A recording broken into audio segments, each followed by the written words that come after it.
scratchy from my sauna because my husband says that I have an outside voice and he's trying to do stuff inside, so we are going to do this in the sauna. Well, I'm not in the sauna. I just opened the door so you can see. Dan hates it when I do that, when I leave the door open. But then I can be nice and toasty and read to you. And I'm not wearing a bathing suit, so that wouldn't be good for anybody. Okay, where did I leave off? Oh yeah, it was a really big cliffhanger, wasn't it? Be silent and listen, all of you, commanded Merlin, and a great quiet fell upon all who were gathered together, and awe and wonder as the good enchanters spoke to them. Oh, I forgot to tell you. So I have Coke today in my dog mug, and I also have hot tamales as a snack while I'm out here. It's nice when you're reading to have something to drink and a little snack. Carrying on. I will tell you of wondrous things, so he said. Arthur is indeed your king, the rightful king of all this land, and yes, of Wales too, of Ireland and Scotland and Orkney also, and of Armorica beyond the sea. And he shall rule other lands also. He is the true and only son of the good King Uther Pendragon. Notice how they said he was good. Of his birth, and of the things which should befall when he was king, I knew by my holy arts. Uther came to Tintagel in the form of Gorlas 3 hours after Gorlas was dead. Then and thus he comforted the lady Igraine and won her to be his wife. I'm sure that's how it went. But so my knowledge told me, their son, this Arthur, was born to great and wondrous things. A little while after his birth, at dark Tintagel, Uther, who hearkened to my words, gave the child into my care, and I bore him to Avalon, the land of mystery. And the dwellers in Avalon, you know them not, but you would call them fairies and elves, cast a pure and great enchantment upon the child, a magic most strong. 3 gifts they gave to Arthur. That he should be the best of all knights, that he should be the greatest king this land shall ever know, and that he should live long, longer than any man shall ever know. These, the virtues of the good and generous prince, the dwellers in Avalon gave to Arthur. And in Avalon the elves are forging Excalibur to be the sword of his right, the clean flashing blade that shall be raised only in the cause of right, shine on the earth until time comes when they shall call it back again. Arthur is your king. Year by year as he reigns, his kingdom shall grow, not Britain, nor the islands of the seas, no, nor Morcar and Gaul. Remember Gaul when we read Julius Caesar? But Logris, the land of blessing. Logris is England. God's kingdom upon earth, which Arthur shall show you for a little space before the darkness falls again. There was a silence for a while when Merlin had finished speaking, for all those who heard him felt that they were at the beginning of a time of wonders, and that Arthur was more than just a king who ruled because his father had been king, or because he was the strongest man amongst them. Suddenly, they all knelt before him where he stood above Merlin on the steps of the tower, and with one voice promised to be his true and faithful subjects all the days of their lives.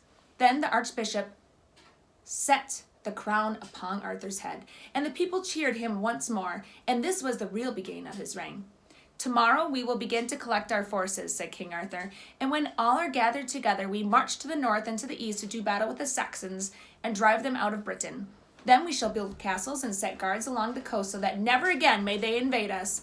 We will rebuild the churches which they have destroyed and build new ones to the glory of God, and our knights shall ride about the country, punishing all those who break the peace and do any ill.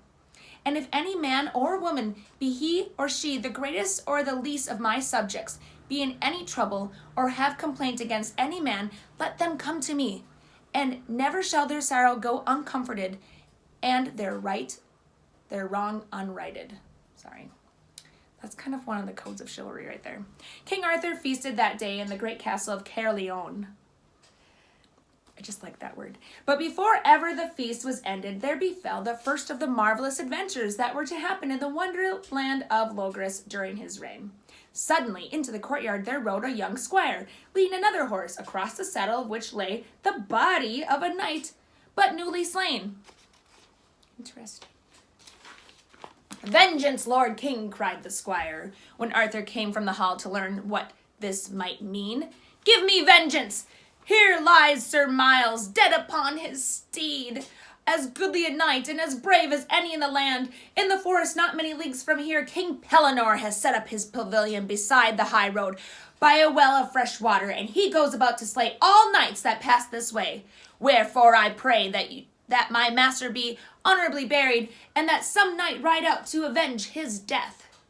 There was a certain squire in Arthur's court, whose name was Griflet, no older than Arthur himself, and now he fell on his knees before Arthur and begged him for all his service to make him a knight so that he might go out and fight with Pellinore.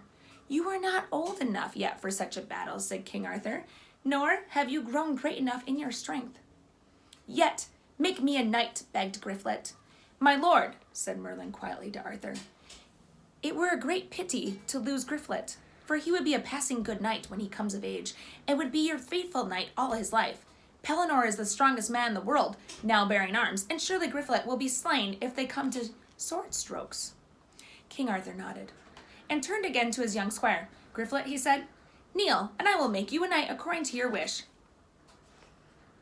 And when this is done, he went on, and now, Sir Griflet, since I have made you a knight, surely you owe me a gift. My lord, whatever you shall ask is yours, said Griflet. Promise me then, commanded Arthur, by your honor as a knight, that when you come upon King Pellinore by the well in the forest, you joust but with your spears, and on horseback or on foot, fight with him and no otherwise. That will I promise you, said Griflet. And then he took his horse in great haste, snatched up his spear, slung his shield on his left arm, and went off in a cloud of dust until he came to the well side in the forest.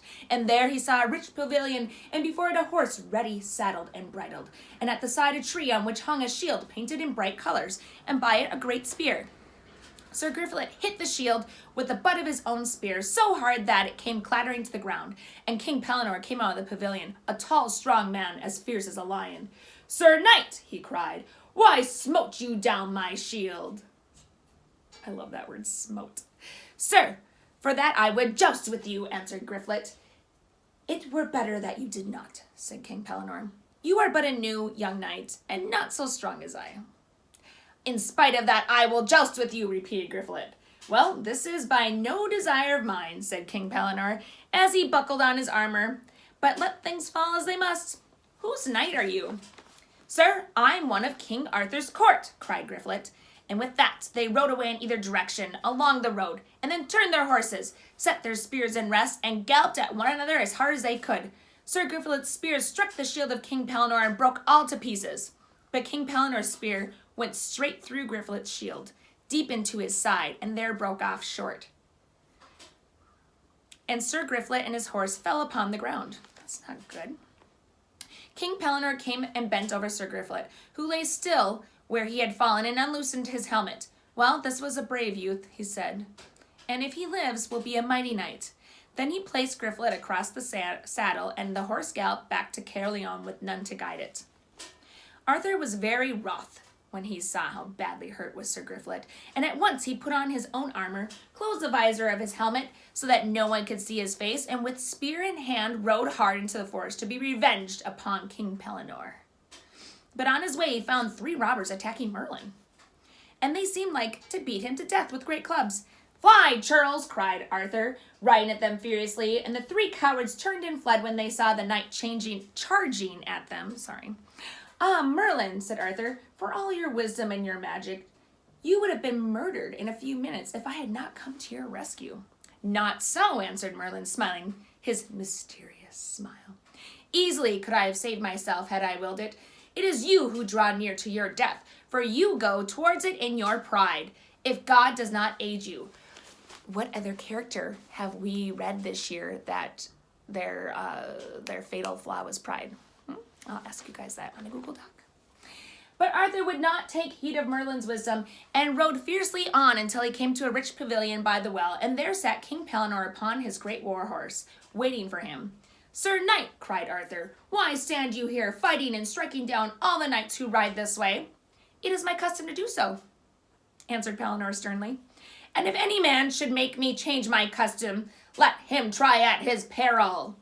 I will make you change it, cried Arthur. And I will defend my custom, replied Pellinore quietly. Whoops. And I will defend my custom, replied Pellinore quietly. Then they drew apart and came riding together at full tilt, so hard that both spears shivered into little pieces as each hit the center of the other's shield. Arthur would have drawn his sword then, but Pellinore said, "Not so. Let us run together with spears yet again." "So I would," said Arthur, "if I had another spear." "I have plenty," answered Pellinore, and he shouted to his squire to bring 2 out to the pavilion. Once more the 2 kings jousted together, and once more their spears broke into fragments without either of them being struck from his horse. A 3rd time they jousted, and Arthur's spear broke, but King Pellinore struck him so hard in the middle of the shield that horse and man fell to the earth. That's not good. Not good at all. But Arthur sprang to his feet in a great fury, drawing his sword and shouting defiance at Pellinore, whose thereupon came down from his horse and drew his own sword. Then began a fierce battle with many great strokes. They hacked and hewed at one another, cutting pieces off their shields and armor, and suffering each of them so many wounds that the trampled grass in front of the pavilion was stained with red. They rested once, and then charged each other again, but their swords met together with so mighty a crash that Arthur's broke in 2, leaving him with a useless hilt in his hand. Oh, that was a sword from the stone. How sad. "Aha!" cried King Pellinore. "Now you are in my power, to slay or spare as I will, and I will kill you forthwith, unless you kneel and yield to me, confessing yourself to be a knight of little worth." "There are 2 ways with that," cried Arthur, mad with shame and fury. "Death is welcome when it comes, but to yield, never." And with that, he leapt in under Pellinore's sword, seized him around the waist, and hurled him to the ground. They struggled there for a little while, but Pellinore was still the strongest, and presently he tore off Arthur's helmet and took up his sword to cut his neck or his head off. But Merlin came suddenly and laid his hand on Pellinore's shoulder. "Knight," he said, "hold your hand and do not strike this stroke, for if you do, the hope of Logres dies, and you put this land of Britain into the greatest ruin and desolation that ever a country suffered." "Who is it?" asked Pellinore. "This is King Arthur," said Merlin. For a moment Pellinore was tempted to strike the blow, for he feared that if Arthur lived, he would never forgive him for what he had done. But Merlin smiled quietly and placed his hand on Pellinore's head, and at once all the anger and fear went from his mind, and he sank back quietly against the tree beside the well of the clear water and passed into a deep sleep. Merlin helped King Arthur, who was sorely wounded, to mount his horse, and led him away into the forest. "Alas, Merlin, what have you done?" asked Arthur, for now he had put from him all the pride and willingness which had so nearly caused his death. "You have killed this good knight by your magic, and I would rather have lost my kingdom than that one so brave and mighty should die thus." "Cease to trouble," said Merlin, "for all things work by the will of God, and to the glory of Logres. He is more like to live than you are, for you are sorely wounded, and he does but sleep. I told you how mighty a fighter he was. This is King Pellinore, who in time to come shall do you good service, and his sons, Sir Tor and Sir Lamorak, shall be among the greatest of your knights." Then Merlin brought Arthur to a hermitage, where lived a good old man who was a clever leech, or healer of wounds.